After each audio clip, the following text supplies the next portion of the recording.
जय भगवती। क्या किसी का बुद्धि को बंधन किया जा सकता है? और अगर किया जा सकता है या किसी के ऊपर अगर इस तरह का बुद्धि बंधन कर दिया गया है तो यह कैसे पता लगेगा कि आपके बुद्धि को, आपके मस्तिष्क को बांध दिया गया है? तो इसके लिए हम क्या कर सकते हैं और ये पहले कैसे पता लगेगा कि हमारा बुद्धि बंधन हो गया है? तो इसमें सबसे पहले होता क्या है कि उस व्यक्ति का जिसके साथ यह समस्या है वह हमेशा उसके अंदर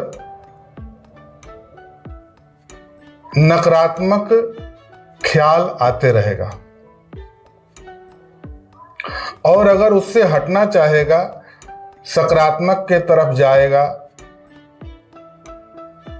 तो फिर भी जाए, जितना ही वो सकारात्मक के तरफ बढ़ेगा उतना ही नकारात्मकता उसके पीछे लग जाएगा और उसका मन हमेशा भारी रहेगा। किसी के बात से भी वह चिढ़ जाएगा, वह एकांत रहना पसंद करेगा। ये सब चीज इसमें अगर इतना ही है तो कोई जरूरी नहीं है कि उसका सही में वास्तविक बुद्धि बंधन हो गया है, क्योंकि यह इसका कुछ और भी लक्षण होता है।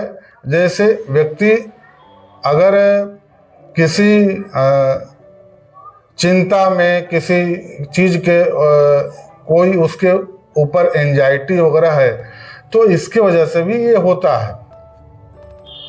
मगर इससे भी और आगे अगर बढ़ रहा है, इससे और आगे बढ़ रहा है का मतलब है कि वह व्यक्ति जो इस चीज से, इस परिस्थिति से गुजर रहा हो, उसके साथ इसके अलावे भी और भी बहुत कुछ होता है। जैसे सोते समय उसका शरीर भारी हो जाना, लगे कि उसके शरीर पर कोई चीज, कोई वजन उसके शरीर पर डाल दिया गया हो, उसके शरीर में जगह जगह पर जहां तहां काले धब्बे, ये सब चीज हो जाना, उसको हमेशा बुरे ख्यालात आना और स्वप्न में भी उसको उसी तरह से ये सारा चीज उसको स्वप्न में भी आना, यानी कि हर जगह से नकारात्मक ख्याल आना, सही दिशा में सोच नहीं पाना, ये सारा चीज उस व्यक्ति के साथ अगर हो रहा हो तो आपको समझ लेना चाहिए कि आपके साथ कोई इस तरह का कार्य कर दिया गया है जिससे कि आपका बुद्धि विवेक काम नहीं कर रहा है। तो सबसे पहले आपको करना क्या है कि इसके प्रभाव से बचने के लिए आपको, इसके प्रभाव से बचने के लिए हम कुछ आसान तरीका बताएंगे जिससे कुछ हद तक आप इस चीज से निकल पाएंगे। करना क्या है कि सबसे पहले आपको रविवार या मंगलवार को पीला सरसों या काला सरसों ले ले और साथ में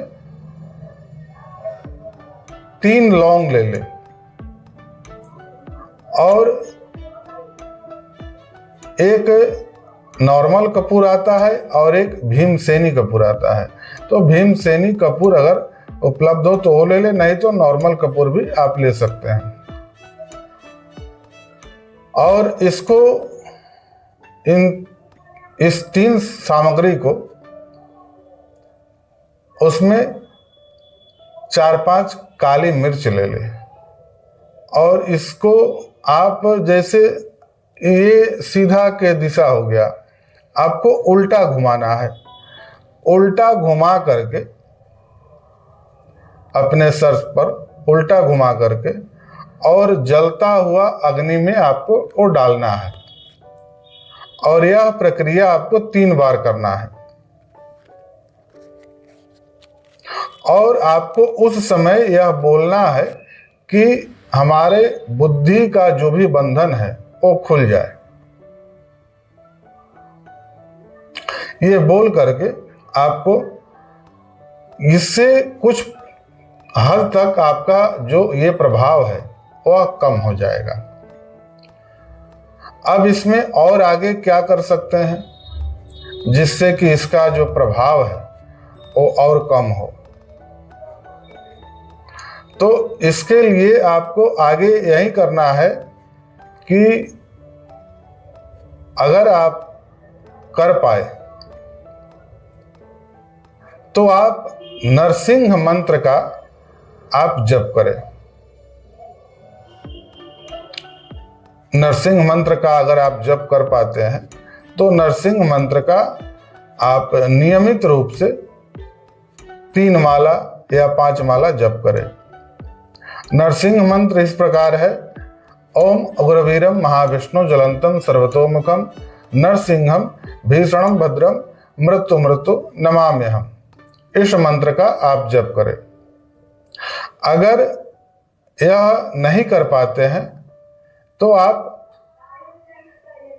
गायत्री मंत्र का भी आप जप कर सकते हैं। अगर आपका जनेऊ संस्कार हो गया है तो आप जब ये गायत्री मंत्र का भी आप जप करेंगे तो इससे भी आपका उसका प्रभाव खत्म हो जाएगा। अगर ये नहीं कर पाते हैं तो आपके आसपास अगर भगवान शिव का मंदिर है तो उस मंदिर में जा करके आप कम से कम 24 मिनट तक आपको वहां बैठना है और 24 मिनट आपको बैठ करके आपको भगवान शिव से प्रार्थना करना है कि हमारे ऊपर जो भी इस तरह का कोई क्रिया है उसको आप खींच लीजिए, इसका प्रभाव हमारे ऊपर से खत्म हो जाए। ये आपको नित्य प्रति करना है और आते समय जो वहां जल गिरा होगा उसमें का नीचे जो जल गिरा होगा उसमें से निकाल करके जो भगवान शिव पर चढ़ा हुआ जल है शिवलिंग पर वह नीचे गिरा हुआ उस जल को आप अपने सर पर लगा ले और थोड़ा सा मुख में डाल ले। अगर आप ये चीज और दूसरा जो मंत्र हम बताए हैं वह दोनों अगर साथ में करते हैं तो उसका प्रभाव आपको 30 से 45 दिन के अंदर पूर्ण रूप से खत्म हो जाएगा। बाकी इसके लिए अगर इस तरह से अगर आपको लगता है तो आप कोई जानकार इन सब चीज़ों के बारे में जो जानता है उनसे आप संपर्क करके आप और भी समाधान निकाल सकते हैं। यह हम कुछ छोटा आसान प्रक्रिया आपको बताए हैं। अगर इससे नहीं हो पा रहा है तो आप समझिए कि आपके ऊपर कोई विशेष प्रभाव है। इसके लिए आपको किसी योग्य तंत्र विद्या जानने वाले से मिलना चाहिए।